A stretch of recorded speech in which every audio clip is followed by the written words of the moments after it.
Chapter 9. Leo Brower. Yusa and Pedro met for the first time in 1493 on a remote island sprinkled east of the northern Caribbean, where the Caribbean Sea, Gulf of Mexico, and Atlantic Ocean kiss.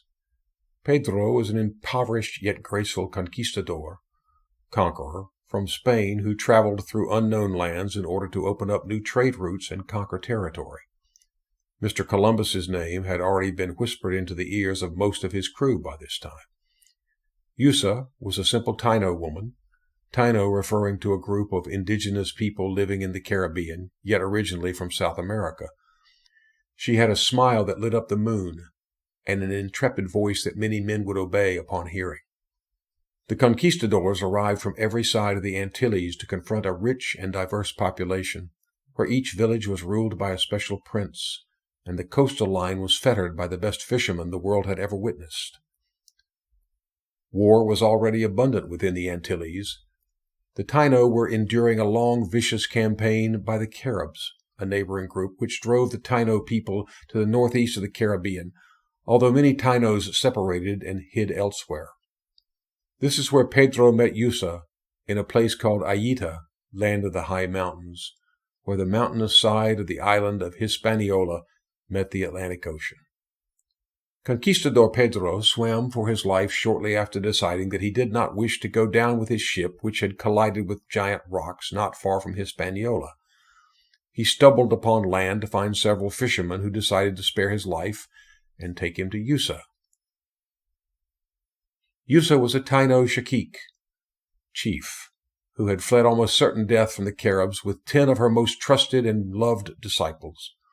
The people of Taino had non-gender structures of hierarchy where Taino women lived amongst themselves, free to engage in whatever recreational activities they wished, free to make love when they wished, and commonly accepted as leaders and political voices across the islands. Pedro did not feel the need to enact the vicious and arrogant attitudes of every other conquistador that had set foot upon the land. This was not because he was vastly outnumbered, but because his sensibility was one of exploring, not capturing. He introduced himself by kneeling and kissing the ground. Yusa took kindly to this gesture and signaled him to stand. A few days of cautious respect ensued, reciprocated by both parties, until one day Yusa asked for his hand and took him on a 4-hour journey across the high mountains. Yusa showed Pedro the place where her father had fallen, the tree where a yellow-nosed albatross sat still in complete splendor for an hour, and the many caves where her ancestors had made drawings of gods, wars, love, and everyday life.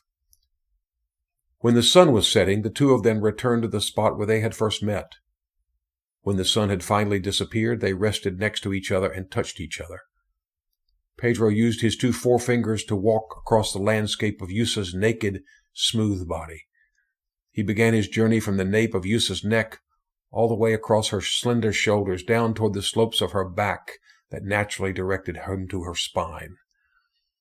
Time began slow, pure and naive, navigated only by 2 of his fingers experiencing heart-piercing joy and ecstatic sensuousness.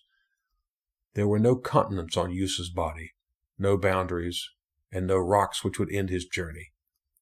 There were no friends, no memories, just touch and its angelic effects. Pedro fell asleep while roaming Yusa's naked body.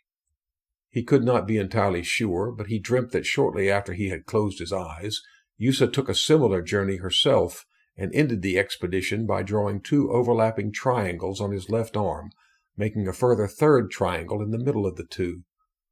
The imprint would always be there for Pedro, as if the past, present, and future has lost their distinct trajectories and had met somewhere deep inside all 3 to coalesce like the lattice structure of a crystal extending in all directions.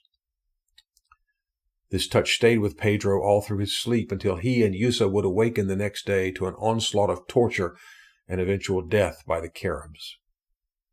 But this triangle would go further than flesh and blood, and transcend time and place in order to nestle itself within a vast secret history of touches that no mere human could successfully vanquish.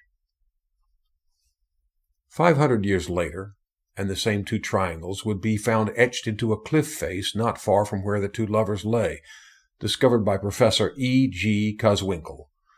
The eccentric paleontologist would suggest that the two triangles had a dual meaning.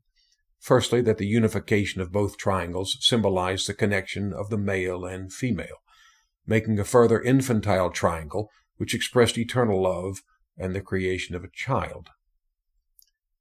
Secondly, Mr. Coswinkle proposed that the two triangles depicted the place of Usa's origin, a place where fertile land is abundant, Cubayo, a great place, Cuabano, and as we know it, Cuba. Such marks signal the praise of a Cuban landscape.